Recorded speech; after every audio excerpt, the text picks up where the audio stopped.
Have you ever felt like your finances were spiraling out of control?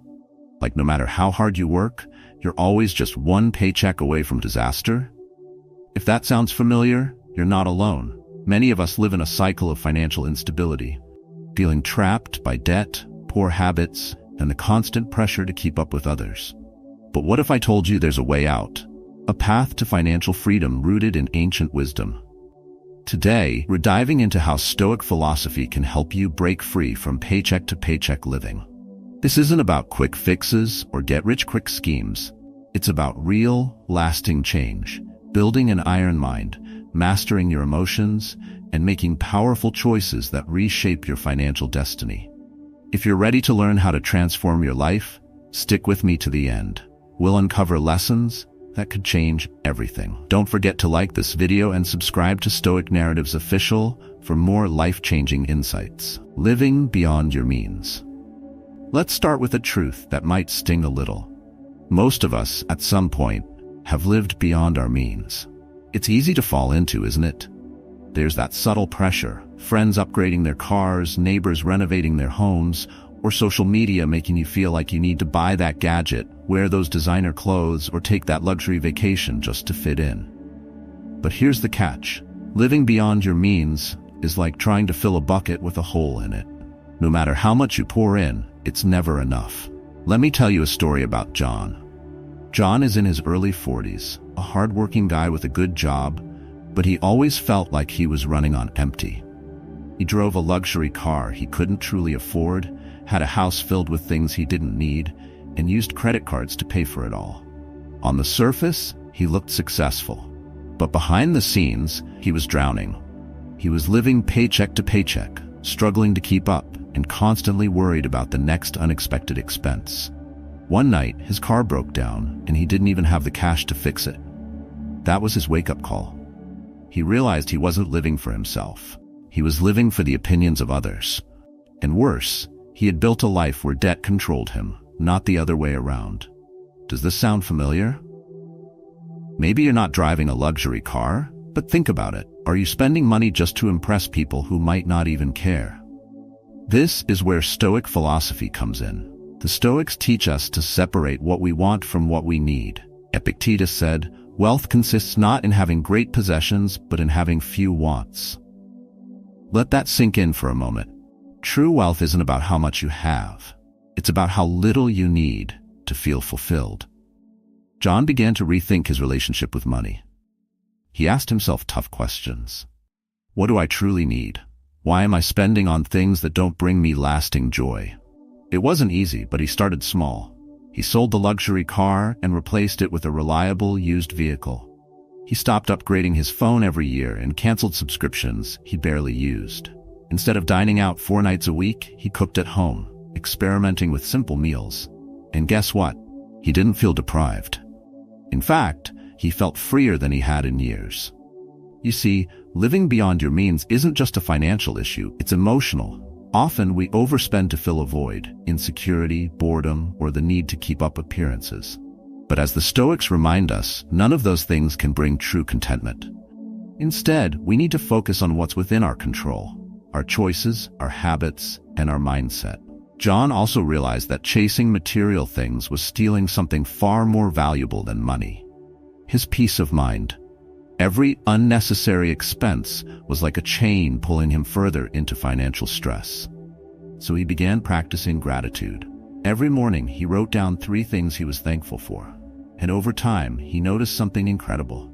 The more he appreciated what he already had, the less he felt the need to chase after more. Now, I know what some of you might be thinking, but I don't want to live like a monk. I want to enjoy life. And you should. Stoicism isn't about depriving yourself. It's about aligning your spending with your values. What truly matters to you? Is it experiences with loved ones, building memories, or is it just keeping up with trends that change every year? When you start living for yourself, not for others, your finances will naturally fall into balance. For John, this shift didn't happen overnight, but the results were worth it. Within a year, he had saved enough for an emergency fund, a cushion that brought him immense peace. He no longer felt stressed when unexpected expenses came up. More importantly, he felt like he was finally in control of his life. And that's what living within your means really offers: control, freedom, and the ability to focus on what truly matters. So let me ask you this. What's one expense you could cut today? Maybe it's that daily coffee run or the subscription you never use. Start small. Every dollar you save is a step toward freedom. And remember, this isn't about punishment. It's about empowerment. When you choose to live within your means, you're choosing a life where you control your money, not the other way around. Living within your means isn't just a financial strategy, it's a mindset shift, a daily practice of asking yourself what truly adds value to your life. The Stoics knew this thousands of years ago, and it's as relevant today as ever. Choose simplicity, choose peace, and in doing so, choose a life that's truly yours. Ignoring debt and lacking financial discipline. Debt is one of the heaviest burdens we carry, yet so many of us choose to ignore it, pretending it will somehow disappear if we just don't look at it. But here's the truth. Debt doesn't vanish, it grows. It sits in the background, silently accumulating interest, until one day it feels like a mountain too steep to climb. John, the man whose story we've been following, knew this struggle all too well. Debt was a shadow over his life, something he avoided until it became impossible to ignore. For years, John made only the minimum payments on his credit cards and carried multiple loans: student debt, car loans, and even a personal loan he had taken out to cover an emergency. Every month, a large chunk of his income went straight to interest, yet his principal balances barely budged. He would tell himself, "I'm managing it," but deep down, he knew he wasn't. He was stuck in a cycle, working hard every day, not for himself, but for his creditors. It was exhausting and demoralizing. One night, while reviewing his finances, the reality hit him. He realized he wasn't just paying off debt, he was paying for his past mistakes, for moments when he had chosen immediate gratification over long-term security. He felt like he was trapped in a prison of his own making. But as the Stoics teach, the first step toward freedom is acknowledging the chains that bind you. Seneca once said, "He who is brave is free." And for John, bravery meant facing his debt head-on. The next morning, John took action. He listed every debt he owed, including the interest rates and minimum payments. Seeing it all laid out was painful, but it was also empowering. As the Stoics remind us, clarity is the first step toward wisdom. By understanding the full scope of his situation, he could begin to take control. He adopted a simple strategy, the debt snowball method. He started by paying off his smallest debt first, gaining momentum and confidence as he eliminated each balance. At the same time, he redirected every extra penny he could toward his next target. This wasn't easy. To make it work, John had to cut back even more on his spending. He canceled unused subscriptions, sold items he no longer needed, and found ways to generate extra income on the side. It wasn't glamorous, but it was effective. With every payment, he felt a little lighter, a little freer. Slowly but surely, the mountain of debt that had once seemed insurmountable began to shrink. But this journey wasn't just about the numbers. It was about discipline, a lesson central to Stoic philosophy. Marcus Aurelius wrote, "You have power over your mind, not outside events. Realize this, and you will find strength." John realized that debt wasn't just a financial issue, it was a mental one. It required him to change how he thought about money and his own impulses. Instead of avoiding discomfort, he learned to face it. Instead of seeking quick fixes, he embraced the slow, steady process of rebuilding. One of the biggest lessons John learned was the importance of separating needs from wants. Every time he was tempted to make a purchase, he would pause and ask himself, will this bring lasting value, or is it just another distraction? That simple question became a guiding principle in his life, helping him avoid falling back into old habits. Over time, he realized that many of the things he thought he needed were really just wants disguised by social pressure or fleeting emotions. As John worked through his debt, something remarkable happened. He began to feel a sense of control he hadn't experienced in years. Each payment wasn't just a financial transaction, it was an act of reclaiming his life. He wasn't working for his debt anymore, he was working for his future. And that sense of progress, no matter how small, gave him the strength to keep going. Debt is a monster, but like all monsters, it becomes less frightening when you face it. For John, tackling his debt wasn't just about numbers on a page. It was about regaining his freedom, his peace of mind, and his ability to focus on what truly mattered. As the Stoics teach, it's not the obstacles themselves that define us, but how we choose to respond to them. And John chose to respond with courage, discipline, and a commitment to change. Now I'll ask you this: how often do you check your debts? Have you listed them out, including the interest rates and balances? If not, today is the perfect day to start. Facing your debt may feel uncomfortable, but it's the first step toward breaking free. Remember, financial freedom isn't just about having more money. It's about having fewer worries, fewer regrets, and the ability to live a life that aligns with your values. And that, my friend, is worth every sacrifice. Neglecting investments and self-improvement. Debt is a heavy burden to lift, but once John began chipping away at it, he realized there was another trap holding him back: his failure to invest in both his future and himself. While tackling debt was about fixing past mistakes, neglecting investments and self-improvement meant missing out on future opportunities. It was like patching a sinking boat, but never setting a course to reach a better shore. For years, John had avoided investing because he thought it wasn't for people like him. He believed the world of stocks, bonds, and portfolios was reserved for the wealthy or the highly educated. So, his savings sat in a regular bank account, barely growing and quietly losing value to inflation. Every year, the same amount of money could buy him less.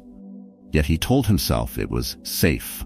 He thought inaction was better than risking even a small loss. But the Stoics remind us that avoiding risk is often the riskiest move of all. Seneca said, "It is not because things are difficult that we do not dare, but because we do not dare that they are difficult." John realized his inaction stemmed from fear. Fear of the unknown and fear of failure. The same fear that had kept him stuck in debt was now holding him back from building wealth. He decided it was time to act. He started small, opening an investment account with just a few $100s. A friend had explained the power of compound interest, and it was a revelation.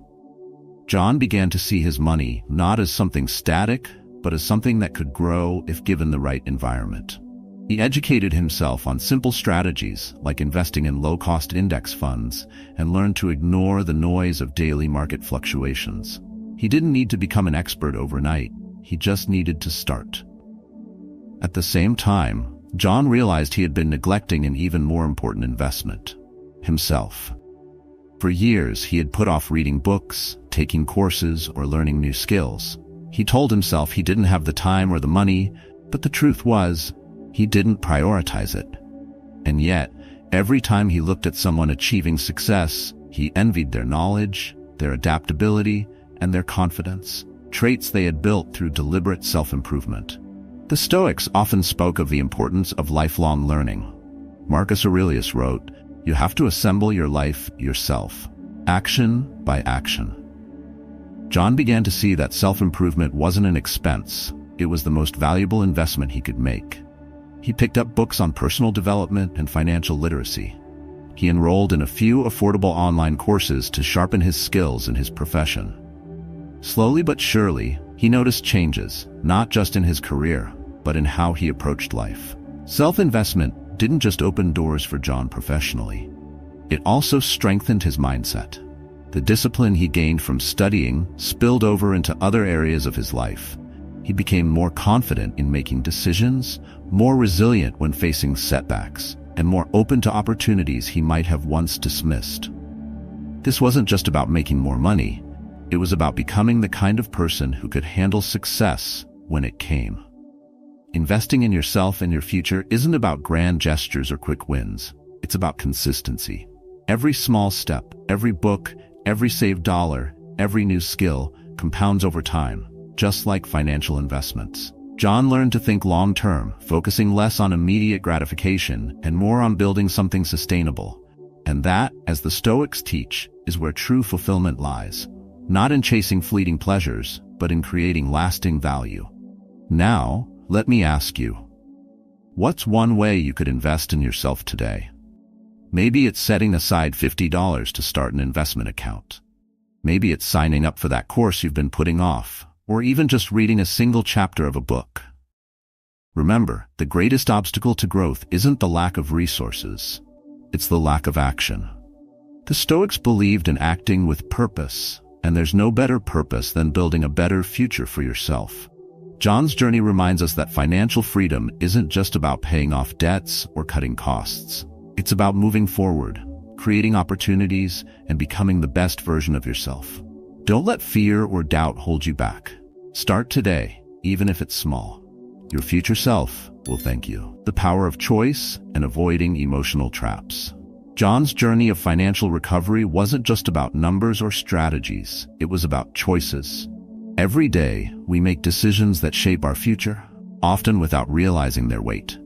The Stoics teach us that life is not about what happens to us, but how we respond. Marcus Aurelius said, "You have power over your mind, not outside events. Realize this, and you will find strength." For John, embracing this principle was the turning point in reclaiming control over his life. One of the hardest lessons he learned was recognizing how emotions had influenced his financial decisions. Like many of us, John often let feelings guide his spending.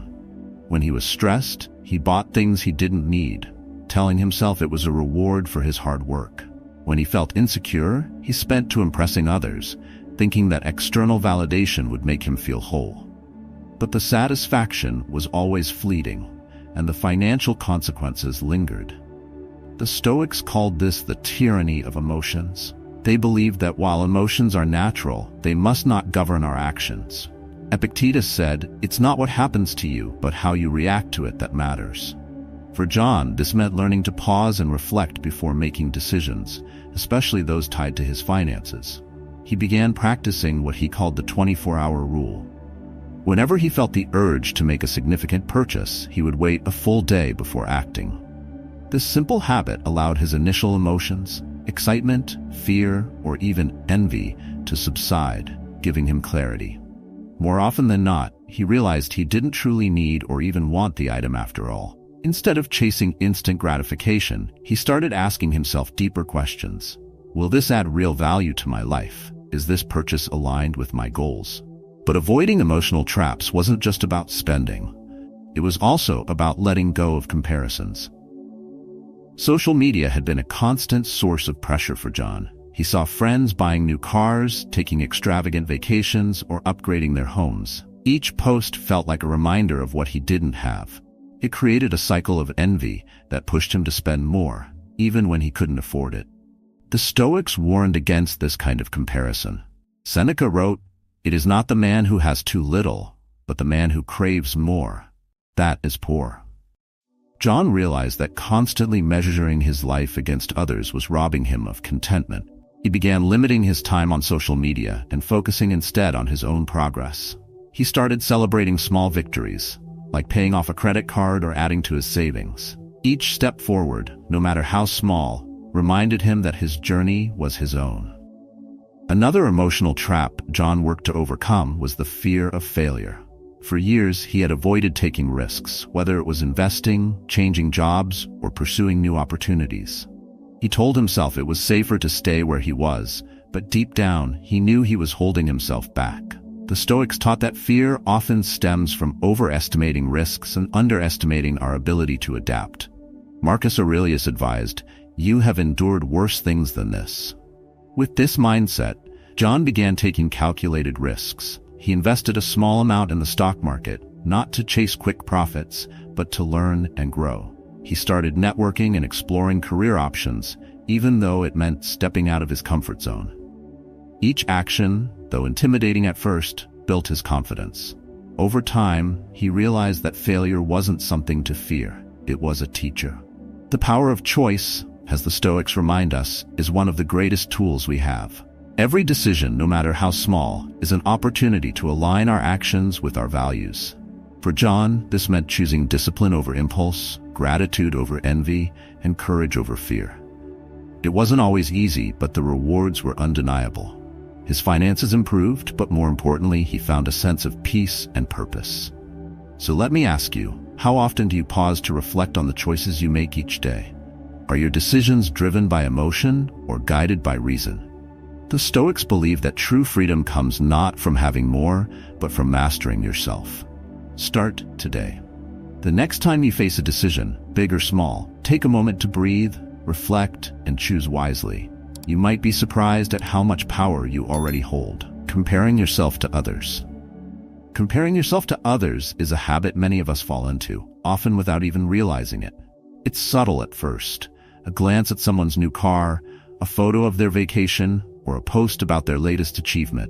But soon it becomes a constant voice in your head. Why am I not there yet? Why don't I have that? What am I doing wrong? John knew this voice all too well. For years it dictated his life, leaving him feeling inadequate and pushing him into financial decisions that only deepened his struggles. Social media was one of the biggest culprits. John would scroll through his feed and see his peers seemingly thriving, buying homes, starting businesses, or upgrading to the latest gadgets. It didn't matter if he was making progress in his own life. The moment he compared himself to someone else, all his accomplishments felt small. He started spending money he didn't have, not because he needed those things, but because he thought they would make him feel enough. But the truth is, no purchase can fill the void created by constant comparison. The Stoics warned against this exact trap. Epictetus said, "How long are you going to wait before you demand the best for yourself?" Notice he didn't say the best compared to others. The Stoics believed that our only competition is with ourselves. Comparing your life to someone else's is like running a race where you don't even know the finish line. You're chasing an illusion, a constantly moving target that only leaves you exhausted and unfulfilled. John came to this realization one evening while reflecting on his financial struggles. He asked himself, "Who am I really trying to impress?" The answer wasn't flattering. Much of his spending had been driven by a desire to keep up with others, to project an image of success rather than focus on what truly mattered to him. That night, he decided to stop running someone else's race and start living for himself. The first step John took was redefining success. Instead of measuring his life against others, he began setting personal goals. He wrote down what truly mattered to him: financial stability, more time with his family, and the freedom to pursue hobbies he loved. These goals had nothing to do with flashy cars or exotic vacations. They were about creating a life that felt fulfilling to him, not anyone else. John also started practicing gratitude. Each morning, he took a few minutes to reflect on the things he already had: a roof over his head, a supportive family, and his health. Gratitude shifted his perspective, helping him see that he wasn't lacking. In fact, he had more than enough to build a meaningful life. The Stoics often emphasized this practice, with Marcus Aurelius writing, "Do not indulge in dreams of having what you don't have. Rather, think of the blessings you do possess and be thankful." Another step John took was limiting his exposure to triggers. Social media, while a great tool, has become a source of unnecessary pressure. He didn't quit it entirely, but he started being intentional about how he used it. He unfollowed accounts that made him feel inadequate and followed those that inspired him to grow. He also set boundaries, like avoiding his phone in the morning or before bed, so he could start and end his day on his own terms. Over time, these changes made a profound difference. John felt lighter, freer. He wasn't constantly comparing his progress to others. Instead, he celebrated his own milestones, no matter how small. Paying off a credit card, building an emergency fund, or simply sticking to his budget for a month became victories worth acknowledging. Each step forward brought him closer to the life he truly wanted, not the one society told him he should have. But perhaps the most important lesson John learned was this: comparing yourself to others is not only unproductive, it's unfair. You don't see the full picture of someone else's life. They might have the car, the house, or the job, but you don't know their struggles, sacrifices, or insecurities. As the Stoics taught, the only life you can control is your own. Focusing on that is not just liberating, it's empowering. So let me ask you, how often do you compare your journey to someone else's? And how does it make you feel? If it leaves you frustrated or unmotivated, it's time to stop. Instead, take a moment to reflect on what truly matters to you. Define your own success, celebrate your progress, And most importantly, remember this: you're running your race, and that's the only race that matters. As we wrap up today's journey, let's reflect on the power of choice. Every decision you make, whether it's tackling debt, building a budget, or resisting the urge to compare yourself to others, shapes your financial destiny. The Stoics teach us that while we cannot control everything, we can control how we respond. And that response, no matter how small, can lead to profound change. Remember, financial freedom isn't about perfection. It's about progress. It's not about how fast you achieve your goals, but how steadily you move toward them. By embracing Stoic principles, you can master your emotions, take control of your money, and create a life that aligns with your values. If today's video resonated with you, give it a like and subscribe to Stoic Narratives Official for more insights on mastering your mind and life. Share your thoughts in the comments below. I'd love to hear your story. Until next time, keep moving forward, one choice at a time.